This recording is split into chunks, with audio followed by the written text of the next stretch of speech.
Hi everyone and welcome to another episode of the Tetra Travels. This week I'm going to talk through some equipment that just helps me in my everyday life to help me deal with my disability. Being a tetraplegic without the use of my hands throws up many challenges, but also just having any disability in general can cause many issues. So having little bits of standard items or items that are adapted for use just to help me get on with everyday life can be really useful and life-changing. The idea behind this video is just to show off a few of these things that may seem innocuous to some people but really aid me in my daily life.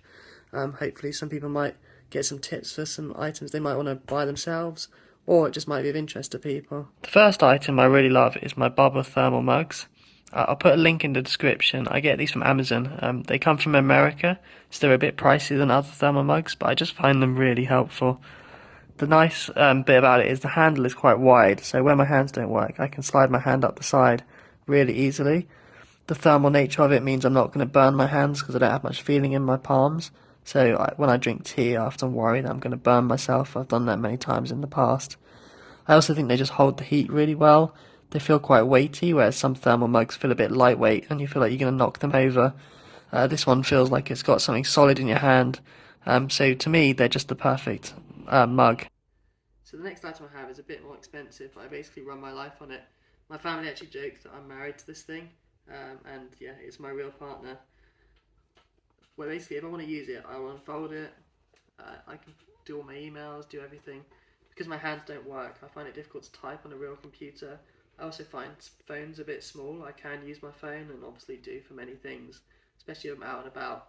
But when I'm in the house, it's just so much easier to type on the touch screen. Yeah, I do all my calendars, everything through this. I have it on my lap, can always take notes. I use this all the time in work as well when I'm like working on my laptop. I need to take notes. I can't keep up on my laptop. I can't do voice dictation because I'm in meetings. Having my iPad means I can just take some quick notes, and away I go. The next item I use really regularly is my Birbo water dispenser. I've actually done a full video on this, so I'll put that link in the description. If you want to find out a bit more information, please go there. It's not the cheapest, but it does allow me to have hot and cold water on the go at all times. It basically means I don't have to rely on carers to get myself a drink throughout the day, especially when I'm working. Also means I can make drinks for family and friends if I want to, and as I say, I don't have to rely on the carer. All I have to do is press a couple of touch buttons. I've got my water. As I say, I can set the heat to whatever I want to have hot or cold drinks. This to me is a game changer. Yes, it's a bit pricey, but if you can afford it, well worth the investment. One thing that I really struggle with without having fingers is being able to chop food up. So this is why I have this chopper. Again, I'll put a link in the description. I got it from Amazon, but it means that I can chop things by holding the knife much easier. All I have to do is if it's something bigger, I'll use the top hand like that. Or as I become smaller, I can use both hands and just rock.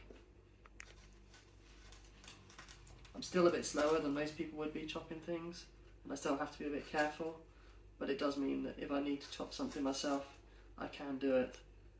This has been a bit of a life changer as well, especially if I'm making cups of tea. So like here I'm chopping a bit of ginger that I will put in my cup of tea, and that makes a big difference.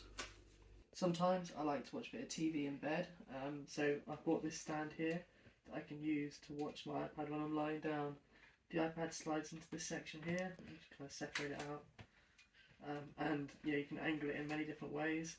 I can sort of rotate the screen to or from me. When I'm sleeping, I'll push it out of the way, all the way out, until it's all the way back there, and then that way it's not in my way. But while I want to watch TV, I'll just get someone to put it out, and there we go.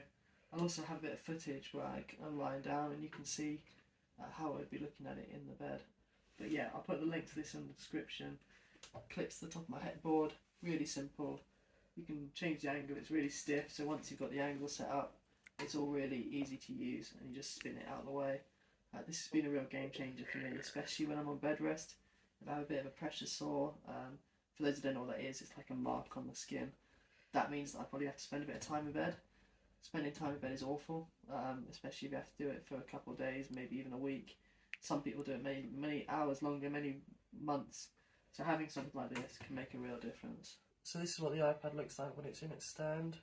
I can obviously use it with my hands, do what I like. It also means that I've got it where I can watch the screen, so it really makes a difference.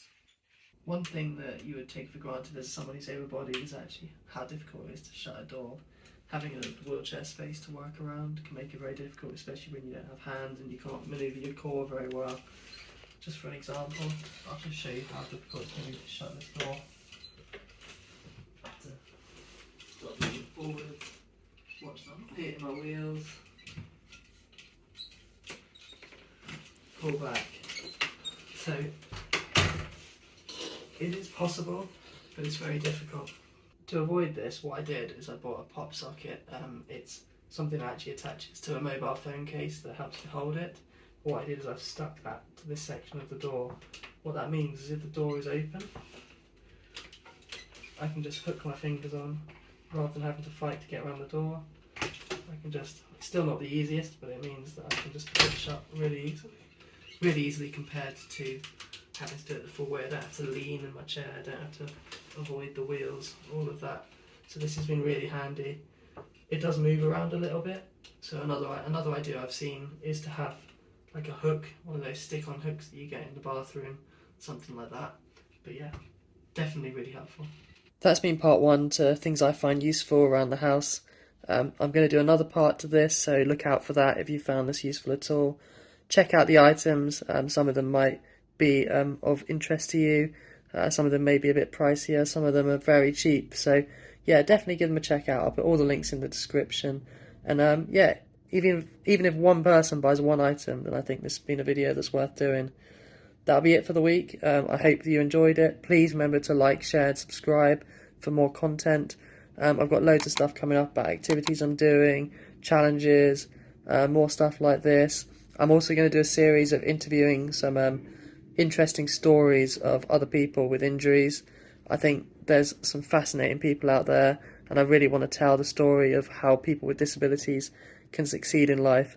So look out for that. I'm doing my first interview next week. Really looking forward to that one. So yeah, I'm really excited to share some more content. So please follow the channel, and also make sure your friends are aware of it. Spread the word. It really helps me out. Goodbye for another week. Hope to see you soon.